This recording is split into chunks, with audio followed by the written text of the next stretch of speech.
PSL चल रहा है और आईपीएल भी चल रहा है।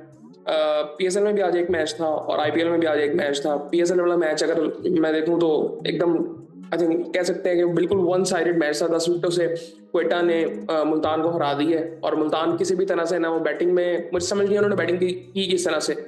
आईपीएल वाले मैच की अगर बात करें उसमें भी अगर देखा जाए तो केकेआर ने एक अच्छा टोटल सेट किया, लेकिन चेस करते वक्त भी वो चेस अच्छा कर रहे थे दिल्ली वाले। लेकिन एक टाइम के बाद एक ऐसा कोई लैप्स होता है, फिर उसके बाद वो मैच हार जाते हैं। खैर अभी फिलहाल हम मुल्तान सुल्तान और क्वेटा की बात करेंगे।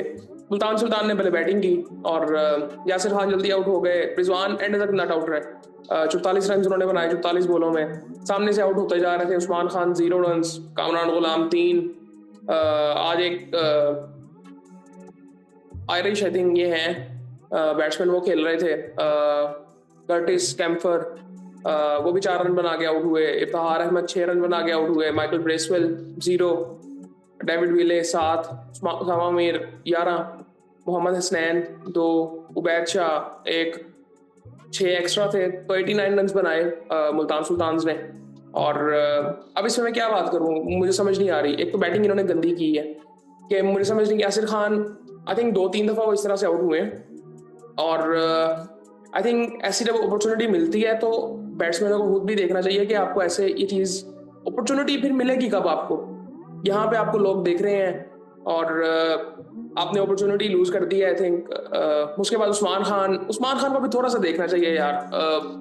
थोड़ा सा ना उसको अपने आप को आई थिंक देखना पड़ेगा कि मैं अपने आप को बेहतर कैसे कर सकता हूँ, इवॉल्व कैसे कर सकता हूँ, कौन से शॉट्स मैंने किस वक्त खेलने हैं। मतलब आप ठीक है अटैक करने जाते हो, बट आप थोड़ा सा देखो ना कि यार थोड़ा सा टाइम आप ले लो। आप 2-3 बॉलें खेल लो आराम से। अब तीसरा बॉल उन्होंने ट्राई तो किया, अब वो उसी तरह से वो आउट हुआ था। यासिर इसी तरह से उस्मान भी आउट हुआ। कामरान गुलाम एक पहले कैच छूटा उसका, फिर उसके बाद वो आगे आउट हो गया कॉट बिहाइंड, स्लिप में कैच हुआ था। फिर उसके बाद कर्टिस कैम्फर उसका वो भी एलबीडब्ल्यू आउट हुआ। इफ्तिखार अहमद, अब इफ्तिखार अहमद आई थिंक उन्होंने इतनी दफा कहा है मीडिया पे कि जी मैं टैलेंट नहीं हूं, मैं ऊपर खेलता हूँ। आज मौका मिला था तो आपने आज क्या किए। सो इस तरह से काफी मौके मिले भी हैं इफ्तिखार अहमद को। आई थिंक ये सारी चीजें अब देखने वाली हैं। फिर एक्सक्यूजेस की आ जाते हैं। फिर उसके बाद डेविड विले वो अपने तरीके से खेले। माइकल ब्रेसवेल वो भी उसी तरह से। उसामा मीर 11 रन, हसनैन। अब मैं इनके बारे में एक बात करना चाहता हूँ। इनको तो इन्होंने मतलब मुझे नहीं समझ आई क्या सोच रहे थे। ऐसे लग रहा था कि जिस तरह प्रैक्टिस मैचेस नहीं चल रहे इनके और ये सिर्फ ट्राई कर जा रहे हैं सब कुछ। भाई आपको एक एक ना प्लेइंग 11 आपके जहन में होती है। एक अच्छी टीम आपने बना ली थी, उसमें से आपकी प्लेइंग 11 जहन में होनी चाहिए जो मोस्ट ऑफ द मैचेस खेलेगी। बट वैसा हुआ ही नहीं है। जिस तरह फॉर एग्जांपल अगर इनके स्क्वाड की अगर मैं बात करूं ना, इन प्लेयर्स को तो मेरे ख्याल से प्लेइंग 11 में होना चाहिए था। मैं इनका स्क्वाड देखना चाहता हूं।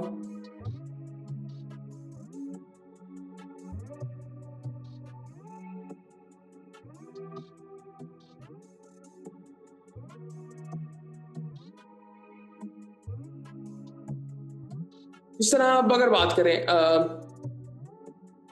तैयब ताहिर, यार इसको खिलाना चाहिए था पूरा टूर्नामेंट। एक बंदा पाकिस्तान टीम से खेल रहा है, यहां से नहीं खेल रहा। उसके बाद क्या कहते हैं शाहिद अजीज, अली ने इसके बारे में इतनी बात की है शाहिद अजीज के बारे में। अगर की है तो आप उसको रेगुलर खिलाएं, एक्सपीरियंस दें उसको। मुझे समझ नहीं हर मैचेस में, इवन ये टीम में बाकी टीमें भी करती रही हैं कि हर मैच में कोई ना कोई चेंज, हर मैच में कोई ना कोई चेंज हो। एक नहीं, दो दो तीन तीन चेंजेस हो रहे थे क्योंकि प्लेइंग 11 आपको मिल ही नहीं रही थी। उसके बाद आकिब जावेद कभी अंदर कभी बाहर, कोई चक्कर समझ। फैसल अकरम को खिलाना चाहिए था, पता नहीं उसको कब खिलाना है। मेरे ख्याल से वो सुफियान मुकीम से बेहतर बॉलर है और वो मिचोर भी काफी ज्यादा लगता है। उसके बाद अगर देखें तो हसनैन, मैं बड़ा डिसअपॉइंटेड हूँ इससे। आई थिंक इसको जितने मौके मिले हैं, ठीक है पाकिस्तान टीम में अगर बात होती है अंदर बाहर, बट जितने मौके मिले हैं आई थिंक वहां पे भी इसकी कोई इतनी खास परफॉर्मेंसेज नहीं है। वो मेच्योरिटी इसमें अभी भी नजर नहीं आती। उसके बाद उसामा मीर ठीक है इफेक्टिव होता है। 1-2 साल इसने बहुत अच्छी बॉलिंग की मुल्तान सुल्तान की तरफ से। बट इसको भी अगर अगर मुल्तान सुल्तान इसको ऐसे देख रही है ना कि यार ये हमारा मेन प्लेयर और ये रेगुलर खेलेगा, मोस्ट ऑफ द टाइम ये रेगुलर खेला भी है। बट मेरे ख्याल से वो, मैं एक चीज़ हमेशा कहता हूँ कि जो टॉप लेवल की क्रिकेट है ना, उसमें सिर्फ मैच विनर्स खेलने चाहिए। डोमेस्टिक क्रिकेट में आप सारा कुछ करें, ये सारा कुछ मेरे ख्याल से हम बहुत तरीकों से ना हम लोग एक्सपोज हो रहे हैं। सिर्फ ये मैं मुल्तान सुल्तान की बात नहीं कर रहा, बहुत सी चीज़ों में कि आपको कोई एक ऐसा बैट्समैन नजर नहीं आया कि जो कि आप कह सको कि कोई ऐसा बैट्समैन नहीं है कि जो कि आप उसको प्रॉपर T20 का बैट्समैन कह सको। आप कह सको कि यार कई बैट्समैनों को मौके नहीं मिले। सो आई थिंक पहले तो मुझे इस चीज़ का बड़ा दुख होता है कि यार ये जो बेंच पे बैठना पड़ता है ना प्लेयर्स को, कि जो पाकिस्तान टीम में भी होते हैं वो भी बेंच पे बैठते हैं यहाँ पे। और उसके बाद कई ऐसे प्लेयर्स हैं कि जिनको मौके मिल नहीं रहे। हसीबुल्ला खान उसमें से एक है, वो क्वेटा में वो खेलता है। अब आगे जाके आई थिंक मैं उम्मीद कर रहा हूँ कि उसको मौके मिले। खैर उसके बाद आगे की अगर बात करें, इस पर कितनी मैं बात कर सकता हूँ। मुल्तान सुल्तान मेरे ख्याल से इनका ज़्यादा फोकस ना कल्चर बिल्ड करने पे है। प्रोफेशनलिज्म की अली बात तो करते हैं, बट आई थिंक इनकी टीम में मैं नहीं समझता कि वो वाला प्रोफेशनलिज्म नज़र आता है ऑन द ग्राउंड। कि मेरे ख्याल से आपको टीम इस तरह से बनानी नहीं चाहिए। इवन अब अगर मैं बात करूं मे बी मोहम्मद रिजवान की, मुझे उनकी कप्तानी, जब से उन्होंने पाकिस्तान की कप्तानी ली है, मुझे उनकी कप्तानी बहुत डिफरेंट लगी है। मतलब उससे पहले अगर मैं मुल्तान सुल्तान के लिए उनको देखूं, वो बहुत एग्रेसिव थे। मतलब बाद में जब उन्होंने ये तो उन्होंने खुद एक्सेप्ट भी कर लिया था कि यार मेरी अप्रोच क्या रहती है, सेम अप्रोच बाबर आजम की है।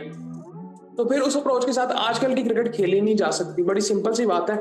और इसमें ये क्या कहते हैं, फ्रेंचाइज लेवल पे शायद ये बातें इतनी मतलब एक्सेप्टेबल नहीं है कि ठीक है यहाँ पे नहीं होता, लेकिन आई थिंक वो माइंडसेट तो वही है ना। अब मैं ये कहूंगा कि अब रिजवान सामने खड़े हुए थे, सामने से आउट हो रहे थे, उसकी वजह सिंपली है ना कि आपका फलसफा क्या है। मतलब आपने पहले मैच में आपने 250 तकरीबन खा लिया, और पहले आपने मारा, फिर उसके बाद आपने वो खा भी लिया और मैच आप हार गए। सो आई थिंक ये चीजें नहीं होनी चाहिए। ये उसकी वजह सिंपली ये है कि आपने बॉलिंग, आपने कहा कि आपकी बॉलिंग एक्सपीरियंस नहीं है। सो आपको एक कॉम्बिनेशन तो खिलाना था, ये आपको पहले देखना चाहिए था जब स्क्वाड अनाउंस हो रहे थे। लेकिन मुझे लगता है कि इन्होंने स्टेबिलिटी की मुझे कमी लगी है। इनको एक प्लेइंग 11 एक बंदे के जहन में होती है, बाद में एक तो प्लेयर्स रोटेट होते हैं ना, कि 3-3 प्लेयर्स रोटेट हो रहे होते हैं। तो आई थिंक ये सारे मसले थे इनके साथ। उसके बाद अगर आज के मैच में दोबारा वापस आए तो फॉलो विकेट्स इनकी पहली 7 पे, दूसरी 12 पे, तीसरी 16 पे, चौथी 20 पे, पांचवी 37 पे, छठी 43 पे, सातवीं 60 पे, आठवीं 73 पे, नौवीं 76 पे, 10वीं फिर 79 पे गिर जाती है। उसके बाद आमिर ने 3 ओवरों में 14 रन देके कोई आउट नहीं किया। इसकी क्या कहते हैं, बॉलिंग में 2 कैचेस भी छूटे थे। खुरम शहजाद ने 4 आउट किए, बहुत जबरदस्त बॉलिंग की। 5 आउट उसको करने चाहिए, 2 आउट तो उसने 2 ओवरों में उसने 4 आउट कर लिए थे। 23 रन उसने दिए। और इनके बारे में बात की जाती है कि रेड बॉल के बॉलर है, ये तो वाइट बॉल खेल ही नहीं सकते। ये ना अपने जहन से ये चीजें निकालें अब कि white ball red ball, white ball red ball. Red ball जो खेलता है वो वाइट बॉल खेल ही सकता है। सो उसके बाद मोहम्मद वसीम की बात करें, 4 ओवरों में 18 रन, अच्छी बॉलिंग की उन्होंने भी आज। 2 आउट की। अब ये देखे ना, ये रेगुलर खेल रहा है। अब क्वेटा में ये खेल रहा है लेकिन ये रेगुलर खेल रहा है। सो इसीलिए शुरू में इसके 2-3 मैचेस बड़े अजीब से थे, जिस तरह ये बॉलिंग कर रहा था। बाद में आस्ते आस्ते, मैंने शुरू में बात भी की थी कि मुझे इसका थोड़ा सा लग रहा है कि बॉडी ज्यादा मतलब लेट बॉल छोड़ रहा है, बॉडी बैंड ज्यादा हो रही है। मे बी बॉडी बैंड होना वैसे अच्छी बात भी होती है, लेकिन आई थिंक मुझे लगता था कि कई दफा ना इनका जो फेस है ना वो मूव हो जाता था और वो नजर रहती नहीं थी कि जहां पे बॉल गिरता था। तो उस वजह से भी शुरू में तंग हो रहे थे, लेकिन अब आई थिंक ठीक लग रहे हैं, अब रिदम में लग रहे हैं। फहीम अशरफ ने 2 आउट किए 3 ओवरों में। इनके भी 1-2 मैचेस बड़े जबरदस्त किए हैं। एक मैच में इन्होंने 5 आउट भी किए थे। और क्वेटा अब ट्रैक पे आता जा रहा है। अब रात की बात करें, 3 ओवरों में 13 रन। उसके बाद क्वेटा ने जब स्टार्ट किया तो वो बड़े आराम से उन्होंने 10 विकेट से मैच जीत लिया। सऊद शकील ने 42 रन बनाए, 20 बॉलों में 4 छक्के लगाए, 3 चौके लगाए। फिन एलन ने 45 रन बनाए 21 बॉलों में। मुझे सबसे अच्छी चीज ये लगी कि इन्होंने जिस तरह से मैच जीता है, सबसे अच्छी चीज ये है। इसमें भी अब ये देखें कि ये थोड़े से कंसिस्टेंट ज्यादा रहे हैं बाकी टीमों की निस्बत। अगर मैं देखूं, ये बॉलिंग में तो चेंज करते रहे हैं, लेकिन अब ये नहीं कर रहे। पिछले 2-3 मैचेस में अगर आप देखें तो इनकी एक ही टीम खेल रही है। सो वो प्लेइंग 11 मुझे लगता है कि इनको किसी हद तक मिल गई है। अब इनके बड़े जबरदस्त प्लेयर बाहर बैठे हुए हैं कि अब ऑलराउंडर्स की अगर बात करें, जिमी ओवर्टन आई थिंक बाहर बैठा हुआ है। 2-3 प्लेयर्स और बाहर बैठे हुए हैं जो कि इंटरनेशनल और नेशनल टीम के। हसीबुल्ला खान जो है, मुझे लगता था कि उसको खिलाना चाहिए, उसको मौका देना चाहिए था। बट अब ये सेट हो रहे हैं, और मैं शुरू में कह चुका था कि one of the strongest team है PSL की। इसी तरह बाकी टीमों की मुल्तान सुल्तान वो हमेशा अच्छा खेलते हैं, और वो शुरू में उन्होंने अच्छा खेला था। बाद में आई थिंक वो कई चीजें लूज कर चुके हैं, कॉन्फिडेंस वो लूज कर चुके हैं। अब मेरे ख्याल से अब उनका चांस कोई नहीं है ऐसा।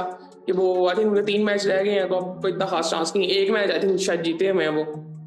और उसके बाद उनकी बॉलिंग की मैं क्या बात करूं। डेविड विले ने 2 ओवरों में 22 रन, हसनैन ने 3 ओवरों में 35 रन, उबैद शाह ने 1 ओवर में 17 रन, उसामा मीर ने तकरीबन अपना 5 बॉलें की हैं उन्होंने, 16 रन उन्होंने दे दिए थे। सो ये सूरत हाल थी इनकी।